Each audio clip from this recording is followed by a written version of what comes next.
means that any theory of consciousness is going to have to account for that. It's going to have to be based on that fact.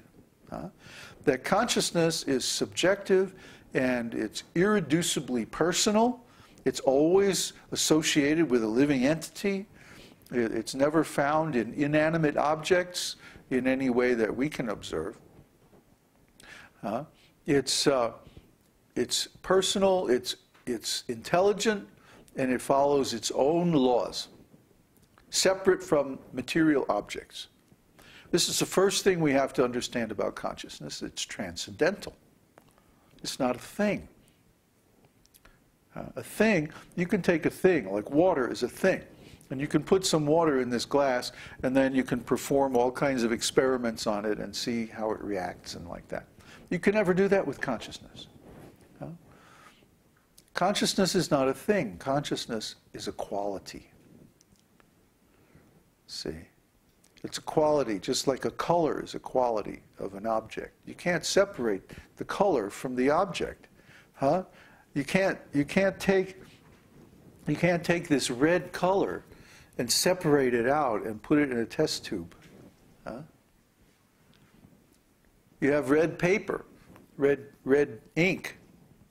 You see, always a red something, red paint, red feather, or red this, or red that, or red shirt, whatever. You see, you never have a red all by itself. Red is an adjective. It's not a noun. That means that red is a quality. It's not a thing. Similarly, maybe it's misleading to talk about consciousness as if it's a thing. We ought to talk about conscious people, conscious soul. But of course, because we have other adjectives that modify conscious, see, spiritually conscious soul. Spiritually, this would fit in right in with Korzybski. That this habit, this bad habit we have of elemental, what's it called?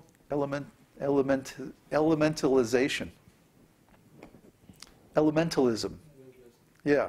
Elementalism means we take a quality and we treat it as a thing. Or we take a process and we treat it as a thing. But actually, you can't separate the quality from the thing that it is a quality of.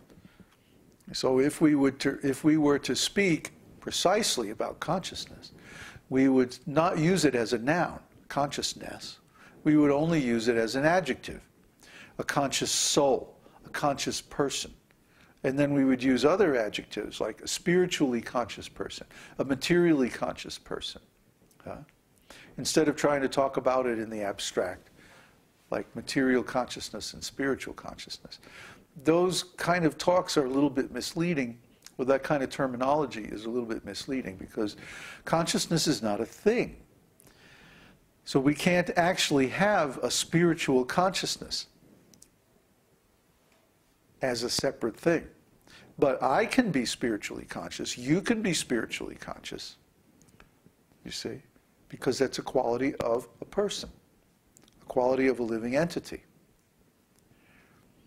So anyway, we have a theory of consciousness that accurately predicts the changes in consciousness when acted upon either by material or spiritual influences. See, and our theory is very simple. It's the theory of the mirror. Take a mirror is nothing but a piece of glass with some silver on the back, but when you hold it up to the light, it becomes light. If you hold it up to something dark, it becomes dark. If I hold it up to something red, it becomes red. If I hold it up to my face, it shows my face. How is that possible? It's just a piece of glass. Because it reflects accurately. It duplicates whatever you put in front of it. Makes a copy of it. This is important. The mirror makes a copy of the image of the object that it reflects. Just by the way that it's built. It doesn't need any moving parts. It doesn't need a memory. It doesn't need a processor. It doesn't need a camera. Huh?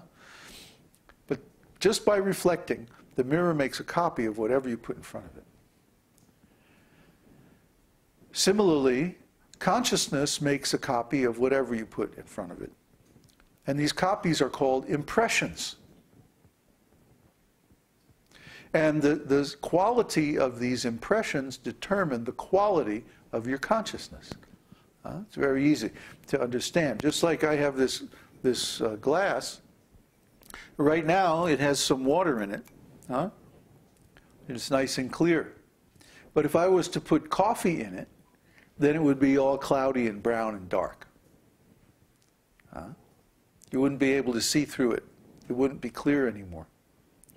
Similarly, if I fill my consciousness with impressions of spirit, transcendental things, then my consciousness remains clear and pure like this water. See? If I fill my consciousness with material things, it's like filling it with coffee. It's nasty and dark and bad smelling and icky and opaque. Can't see through it. This is a similar thing to what happens when we fill our minds with material impressions. I want to say three things at the same time here. When we fill our mind with material impressions, then it becomes opaque, dark. It does not have a lot of its higher functions. It loses them because the opacity of the material impressions covers them over. A person whose mind is full of material impressions becomes covered over. And so they lose their higher intelligence. They lose certain abilities, like the ability to control their senses and so on. See, they lose the ability to sense the truth, which is very important. We talked about that the other night.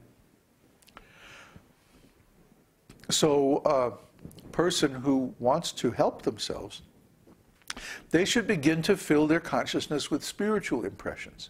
Spiritual impressions will cleanse the consciousness. Ceto darpana marjanam. Bhavamaha davagni nirvapanam. That one will clean the mirror of the mind by this process of chanting the holy name. This chanting the holy name, we chant over and over and over. Why? Because we want to make many, many, many impressions of spiritual quality to cleanse the mind.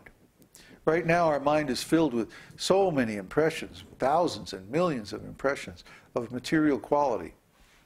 That's why we're suffering. That's why we're in anxiety. That's why we're ignorant. That's why we're conditioned. So we have to, there's no way to get rid of them. We have to clean them. We can't go into denial. We can't make believe they're not there, because they are there and they affect us. We can't say, oh, all of a sudden I'm spiritual. Where's my halo? Let's see. Yeah, that looks good. That's not going to work. Just like some people, they go down to the church, they go to a pep rally, and then they come home and I'm born again. Yeah. Well, that lasts about 2 weeks, and then they're right back at the bar or whatever. Yeah. I don't know if you could hear that. He said, I'm dead again. Yeah. Spiritual life is like real life. And we feel refreshed automatically when we engage in spiritual life. Even though we just chanted like for over an hour straight. Between Vishnu Sahasranama and the Kirtan, we don't feel tired. We feel refreshed. We feel alert. The mind is cleansed, purified. And if you viewed this whole thing and went with us through that entire process, you're probably feeling that way too. Though maybe not as much as if you participated in it fully. So imagine what it would be like if you went and downloaded the 1,000 names of Vishnu and you learned the prayers and songs and you started to participate along with our kirtan. Then those impressions would be even more powerful, even more purifying. So I want to encourage you to do that. Now, question in my mind right at this time is, should we go on into the second part of Nectar of Devotion, or should we pause and discuss all the questions? Maybe I could summarize what we've been through so far, and then everyone can ask their questions, any questions that they might have. Do you feel like there's some need for that discussion, or should we just go on? I think it would be good to recap the first part. I think it would be valuable to recap the first part of Nectar of Devotion, because it's a very different approach from the second part. Just deals in bhavas and like that, and it's a lot more abstract and hard